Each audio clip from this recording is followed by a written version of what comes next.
Et on retrouve notre expert Antoine Fraisse-Soulier. Vous allez nous présenter un actif et le passer à la loupe. Aujourd'hui, focus sur Renewable Energy, un portefeuille forcément d'actualité. Oui, tout à fait. Effectivement, c'est mon anglais pour dire énergie renouvelable, hein, vous l'avez tous compris. Effectivement, je suis parti sur ce portefeuille aujourd'hui parce que c'est un portefeuille qui, selon moi, a un potentiel d'avenir important. C'est vrai que l'énergie renouvelable, on en parle tous les jours de plus en plus. C'est vrai qu'en plus avec la guerre en Ukraine et la flambée des prix du pétrole, c'est vrai que c'est aussi une transition, un accélérateur de transition vers les énergies renouvelables. Alors les énergies renouvelables, il y en a grosso modo 4.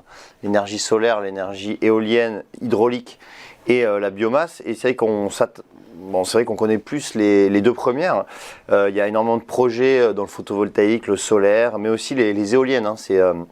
Et notamment les éoliennes en mer. En fait, on le voit avec de plus en plus de projets. On parle de fermes éoliennes, c'est des éoliennes offshore.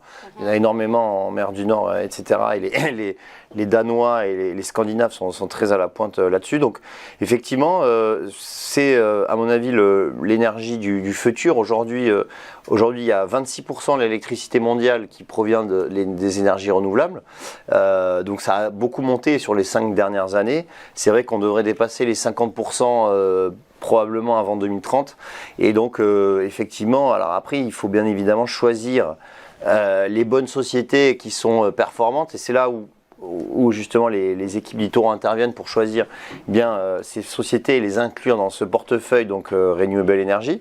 Alors, si on regarde plus en détail le portefeuille, on peut voir donc les statistiques. Donc les statistiques cette année, effectivement, on a une performance qui est en ligne un peu avec les marchés, qui surperforment légèrement puisqu'on est plutôt à -20 sur les marchés. Donc là, on est à -13.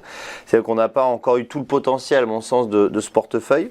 Ensuite, sur les années précédentes, on voit qu'en 2020, par exemple, on a une performance de 71%. Donc c'est vrai qu'on a eu quand même une très belle année année Covid, on va dire. Ensuite, il y a quand même plus de 9500 investisseurs sur eToro qui sont investis sur ce portefeuille. Maintenant, quand on regarde la composition, et c'est aussi intéressant, on voit qu'on a une composition assez éclectique, on va dire. On a des sociétés, pas mal de sociétés américaines, comme par exemple Solar Edge Technology, qui est assez connue dans le solaire. On a René Sola également. Et puis après, dans l'éolien, par exemple, Ørsted, c'est le leader mondial des éoliennes. C'est une société danoise. Voilà, donc après, je vous laisserai regarder en détail ce portefeuille. Il y a à peu près, c'est exactement 30 sociétés qui composent ce portefeuille. Donc c'est un portefeuille assez diversifié, on va dire,